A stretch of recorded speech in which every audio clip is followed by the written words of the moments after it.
কুরআনুল কারীমের সূরাতুশ শূরার 23 নম্বর আয়াত যখন নাজিল হয়েছে, হযরত আব্দুল্লাহ ইবনে আব্বাস বর্ণনা করেন, লাম্মা নাজালাত হাযিহিল আয়াতু কুল লা আসআলুকুম আলাইহি আজরান ইল্লাল মাওয়াদ্দাতা ফিল কুরবা।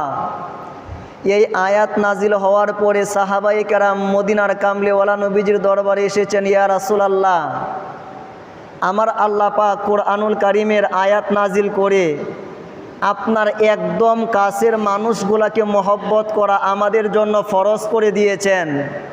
মান করাবাতুকা হাউলা ইল্লাযিনা ইফতারাদাল্লাহু আলাইনা মাওয়াদ্দাতাহুম ওয়া মাওয়ালাতাহুম। যে সকল মানুষগুলাকে মহব্বত করা ফরজ করে দিয়েছে তারা কারা, যাদেরকে মহব্বত করা আমাদের জন্য ফরজ? আমার নবীজি বলেন তারা হচ্ছে 4 জন।